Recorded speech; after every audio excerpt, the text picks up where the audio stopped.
I want to come back to the concept of should, and it's really part 2 of should, the 6-letter word, and how it's relevant to the alignment process that many of us have experienced, have been going through for some time, are beginning to experience, maybe getting curious about, etc. And this element of should is not the one so much as others have towards us, but that we have towards ourselves. And maybe we've learned it from others or from society, but nonetheless it's one that we impose upon ourselves. And this morning I woke up and I was in sort of one of the in-between spaces between being really driven and resting. So yesterday I was really focused and really productive. It wasn't driven, it was just really on point and really moving forward dedicatedly, intently. And then there was these days when we distinctly need rest. We're really not supposed to do too much of anything. We do some things, but we're mostly in rest mode. Well, today is neither of those. Today is a day that's asking me to really go with the flow and to be very sweet and gentle with myself, and to be listening and deeply in the flow. But coming out of a day like yesterday, where I was really, just focused, the old paradigm of working Monday through Friday, work, hard. There are those moments where my brain still thinks, well, that was yesterday, I should be that way again today in order to get the most accomplished. Okay, well, many of you know already that's not true. But nonetheless, I signed up for a class this morning, and it was an art class, and it starts today, and it's 16 weeks long, so there's plenty of time for me to be in the class. But naturally, I should go to class today. I should go to class today because I'm actually going to miss next week. I should go to class today because that's the right thing to do, because it shows my commitment, because then I won't miss any information, because then I'm going to learn the most, then I'll get the most out of the class, because then maybe that positively impacts the teacher and the enrollment and the attendance, etc., etc., etc. So there's all these things that sort of just going around in the back of my mind. And then there's the rest of the week and the things that I should do and how to fit all that in. Well, I went for a run and indecisive about what I should do today. One of the reasons why I was indecisive was simply because my higher self, my light, my soul self is all indicating that attending the class today isn't necessarily the best thing to do.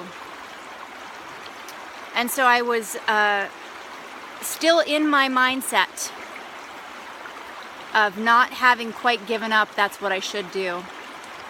And the should energy is more, that should energy is more, and you can name it for yourself, but it's more edgy, it's a little more driven, it's a little more forced.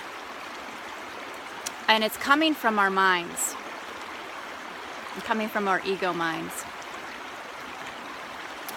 as compared to being connected to our higher selves, our soul selves within, which we may read as being connected to our heart. Sometimes our heart can give us that conduit of communication between the higher self, soul self, and then the human self.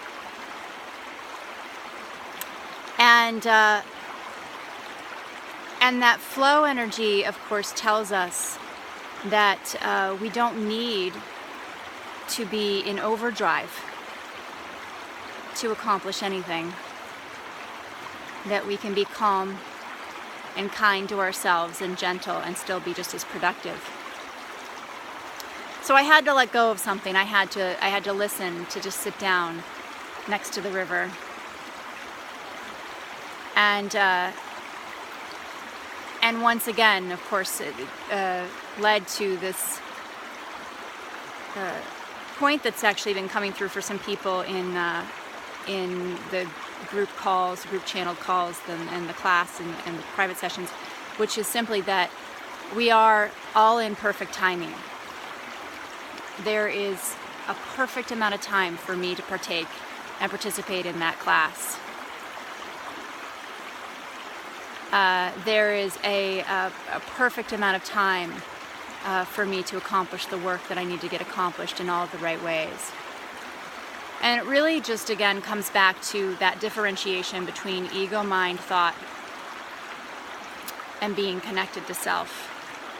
And that when we sit quietly, like me today, we have an opportunity to connect and either be in alignment or move toward alignment with that soul self, the higher self, wisdom, which is where I am now. And I haven't moved on to figure out what the rest of my day is going to entail, and it doesn't even matter, because when I'm sitting in the flow and I'm sitting in connection with myself, I am guided from moment to moment on what it is that I should do next. And there is a